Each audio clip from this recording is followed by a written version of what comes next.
Magandang gabi ulit guys. Gagawa tayo ng video ngayon kung paano mag-assemble ng 012 na transformer. Kasi dami nagtatanong sa mga video ko, paano daw malaman kung asan yung negative, asan yung positive dito sa transformer na ito. No? So, ito yung transformer guys, may dalawa siyang compartment. Ito yung primary, ito yung secondary. At ito yung primary, ito yung papunta sa 220 volts. At ito yung secondary, ito yung 12 volts. Tapos 012. So marami talagang natatanong dahil pareho yung kulay kung asan ang negative, asan ang positive.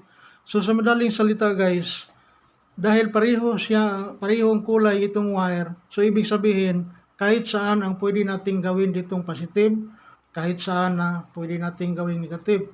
Pwede rin natin itong gawing negative at ito positive. Pwede rin ito gawin nating negative at ito ang positive, no? Pero kailangan, no, lalo na yung sa isang viewer ko nga maglagay siya ng lead, no, lead frame. So kailangan talaga pag maglagay ka ng lead frame, kailangan yung transformer mo meron siyang diode at saka kapasitor. Kasi pag wala siyang diode at kapasitor, so hindi mo malaman kung asan ang negative, asan ang positive. Kasi pareho sila, no? Kung halimbawa, i-ano natin sa testiran natin para makita natin kung ano yung result niya guys. Ha? So, isaksak natin ito sa 220 volts dito para magka-power itong ating transformer. Yan. Nakita ko lang sa inyo guys, actual na reading niya para ma-prove natin nga pwede natin gawing negative, pwede natin gawing positive. So, itong tester natin, ilagay natin dito sa AC volt kasi wala pa itong diode at kapasitor. So, ang tawag dito AC volt or alternating current. Ilagay natin dito yung pointer niya sa 50 volts. Ayan, 50 volts. Dahil nakasaksak na ito, meron na siyang power, i-try natin. Ito yung positive, ito yung negative. Try natin. Halimbawa ito, positive. Ayan na. Oh. So nag-reading ang ating tester.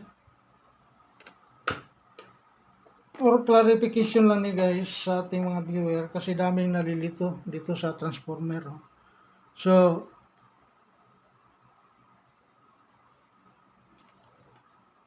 positive, kabit natin. Ito yung negative. Oh, nag-reading siya guys. 12 volts. Tapos baliktarin natin. Ito yung gawin nating positive. Ito yung gawin nating negative. So nag-reading pa rin, no? So ibig sabihin, hindi mo ma-identify kung asan yung positive, asan yung negative. So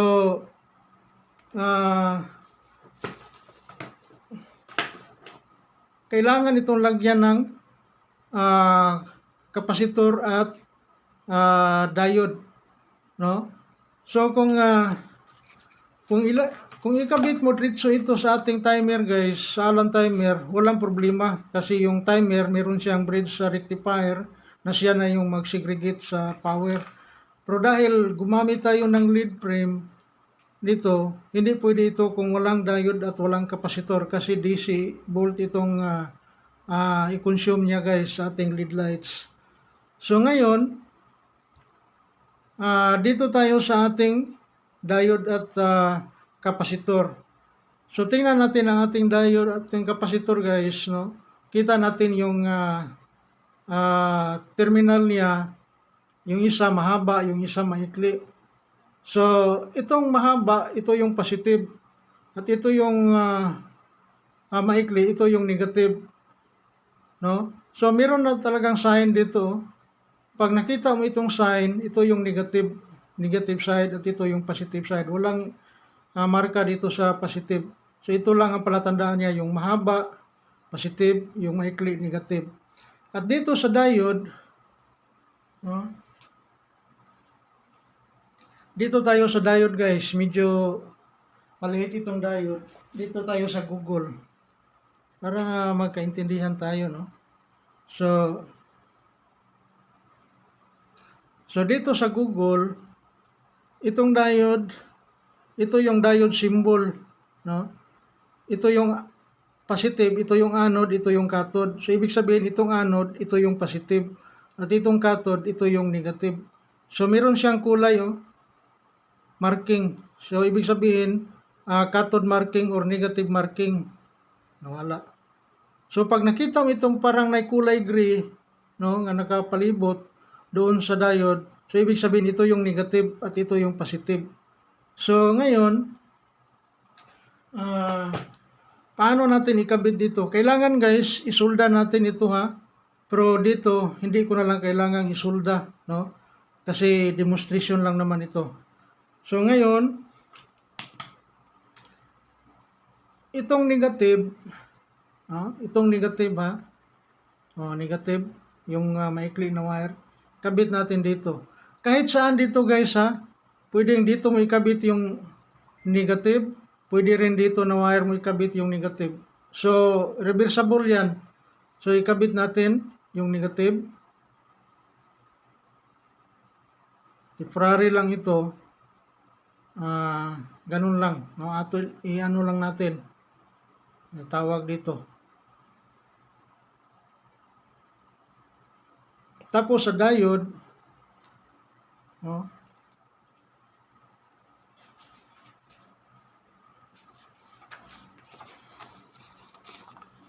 Sa diode, ito yung cathode, ito yung anode, ito yung positive, ito yung negative. So, positive ito. So, maliit lang itong diode guys. Oh. So, ang marking niya nasa taas yung cathode marking. So, ito yung positive, ito yung negative.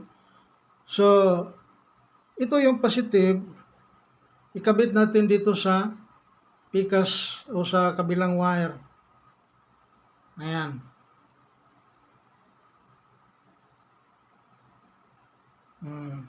Yan ha. Tapos itong cathode or negative, ikabit natin dito sa positive. Ayan. Narang ilambod-lambod lang nato. Ilambod-lambod lang natin. Pero dapat isulda ito. So ayan. Ngayon, testing natin. So ito nang ano niya guys, oh, diagram. Dito natin ilagay yung kapasitor. Dito yung negative, dito yung positive. At dito yung diode, dito yung positive, negative. Ayan. So, pag ganyan na siya, ito na yung positive na wire. Lagyan natin ng kulay.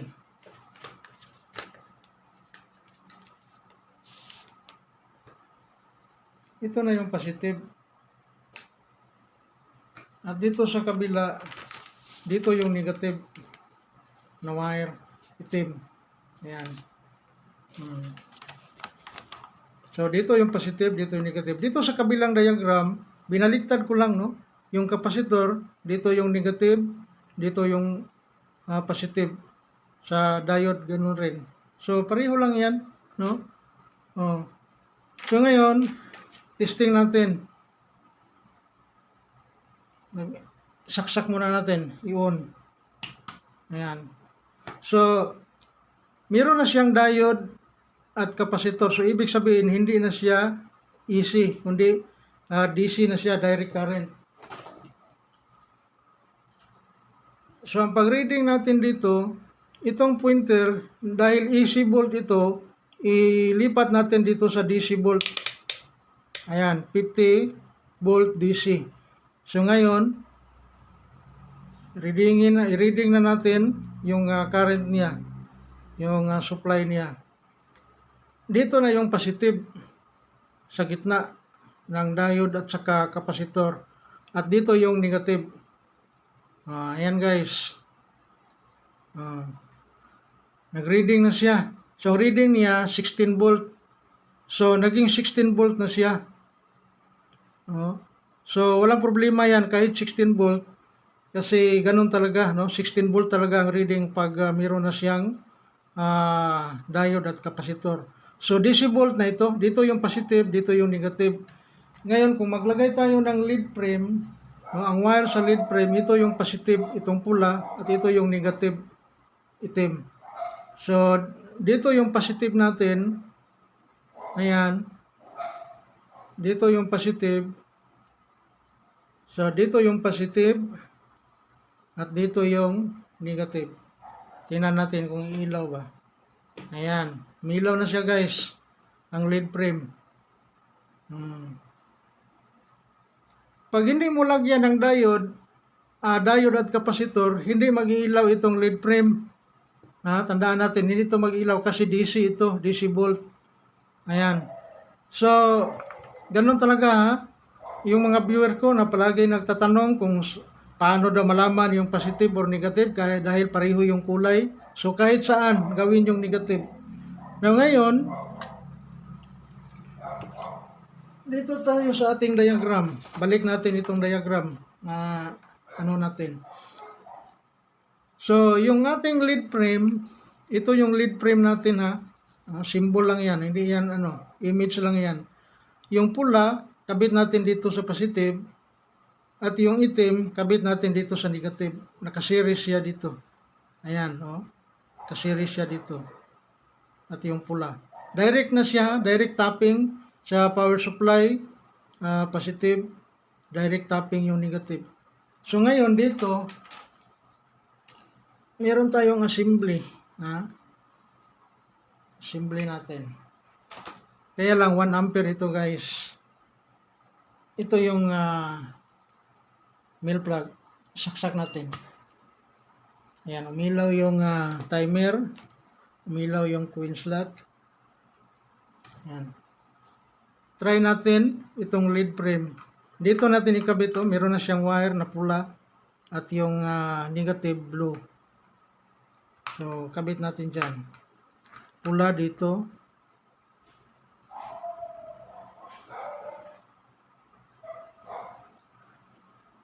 At yung itim dito sa negative.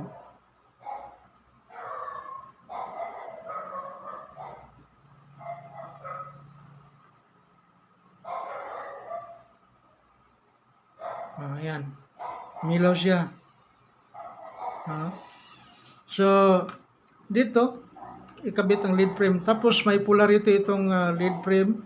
Yung pula, positive, yung itim, negative. So, ganun lang. Doon sa nagtanong sa kaibigan ko, isang viewer ko, ganun lang. So, diagram mo. Lead frame. Dito. Tapos itong lead frame, ganun lang ang palagay dito sa ayan, sa ganyan lang siya.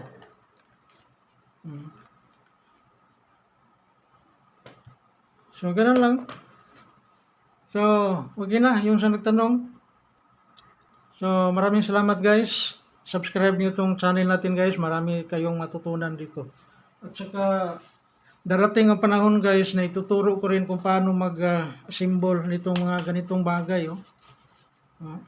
So, dati, inasimbol ko ito dati. Gumawa ako ng mga, So, madali lang pag-reading dito. So, kung may mga magustuhan kayong mga diagram sa internet o sa Google, pwede natin na gawin. Turuan ko kayo kung paano mag-reading nito sa mga niya, sa mga parts niya. So, darating ang panahon, darating tayo din dyan. Ngayon, focus pa tayo sa mga karwas kasi itong mga karwas, makatulong tayo sa ating mga kaibigan na gustong matuto para hindi na sila bumili. Gumawa na lang sila ng sarili nilang mga karwas window machine. So, salamat guys.